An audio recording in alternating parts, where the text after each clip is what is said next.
No, y'all, I have literally seen candy-filled cardboard advent calendars for children that have more durable and sturdy doors than this.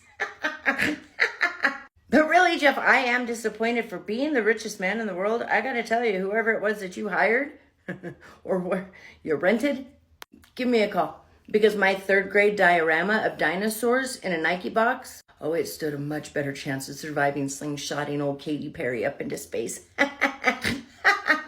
And I mean, hey, the way you did it, it wouldn't have even gotten hot. So it wouldn't have even gotten ruined or caught on fire.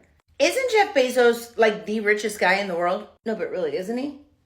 So riddle me this, Batman. Why did he have to rent a shuttle or potentially lease his shuttle to Hollywood? Because trust and believe, no, that can't be his shuttle. Well, who knows? But being a gazillionaire, you would at least think he could afford a door far sturdier than that of a porta potty's door. Oh, but first things first, Tiki Talk. This is purely for entertainment purposes only. All things stated here, speculation. Just having a little bit of fun. Got new boots, new moon boots. Let's do it. New moon boot goofing, baby. I honestly don't even know where to start with this. Oh, yes, I do. And although, yes, we will get back to the door, I think there's something else I should point out before we get down to the old Dora, the not-so-explorer mission that those ladies went on just the other day. And that is this. Why didn't Jeff Bezos just hire Reese Witherspoon instead of Katy Perry? I mean, truly. Not only is she familiar with the shuttle, well, she's already been to space in that same said shuttle herself. Auntie, I'm sorry, say, huh? Yeah. Yep, in her TV series that she stars in along with Jennifer Aniston, called The Morning Show. And in episode 3 of season 3, well, she hopped on a shuttle identical, not even just looking like, except one thing. 'Tis identical to the shuttle those 6 gals crawled out of just the other day after opening the door prematurely.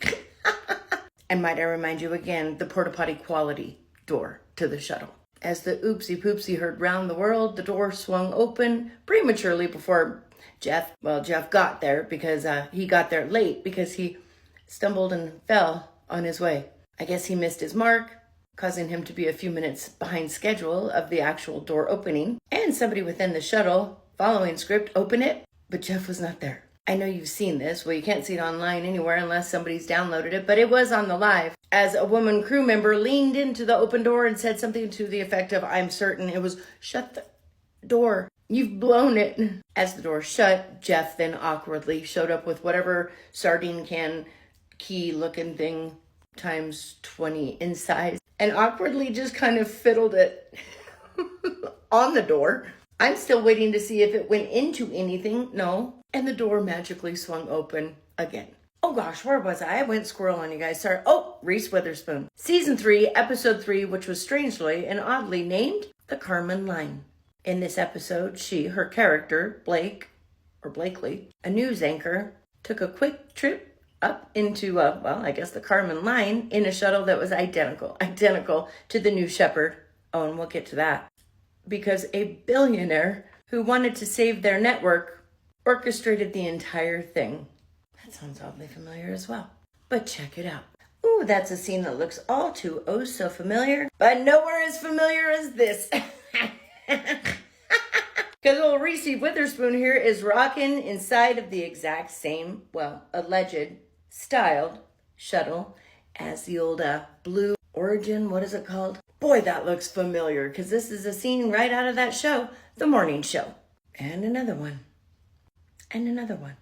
Y'all, I am just here to tell you, it is just, oh boy, they're not even trying, or maybe this was on purpose. God, I hope this was on purpose, because not one more thing could have gone wrong.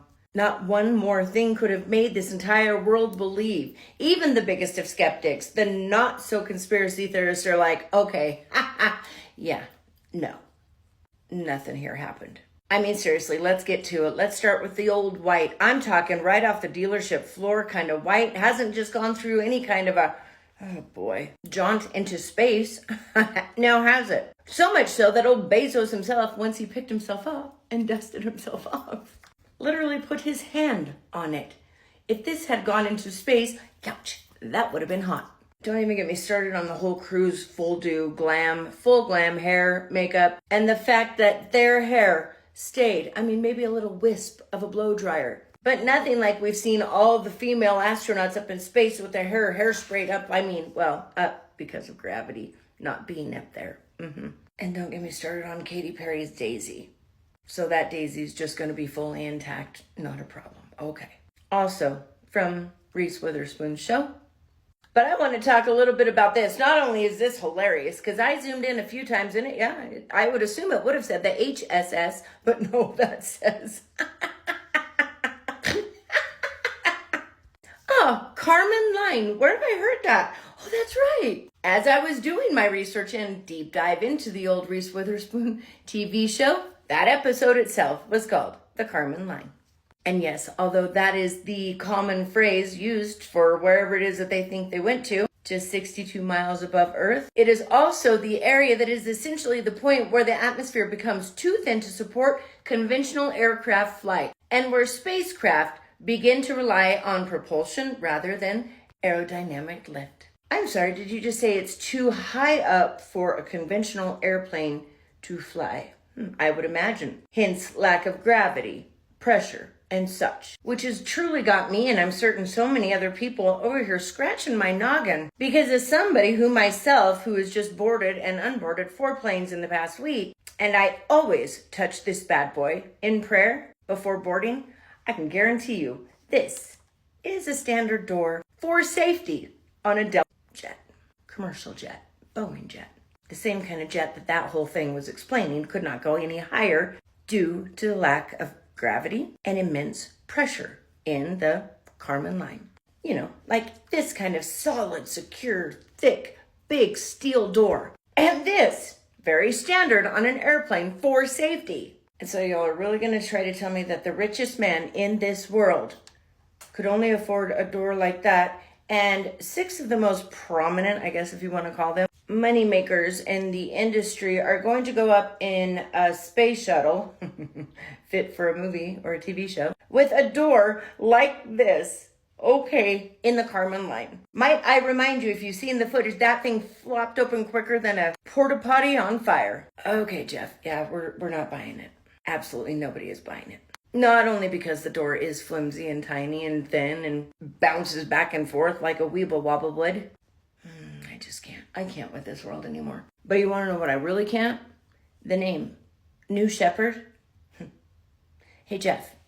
No, I'd like to say this one up close and personal because I really want you to hear this and hear this loud. We don't need a new shepherd. And I see what you did there during Holy Week. FYI, our shepherd, the original shepherd, the one, the only true Lord, King, and Savior. Yeah, that shepherd. For the majority of us, well, that's the only shepherd we need. Remember, my friends, let no man deceive you. Not even the richest man in this world. I'm here to tell you should have just hired Reese Witherspoon. I mean, at least she's familiar with the craft, the script. Oh, and all of the lines. Yeah, check that part out. Gail King. In this world, truth, it is so much stranger than fiction. But sadly, in our world, fiction, that's all we've been fed.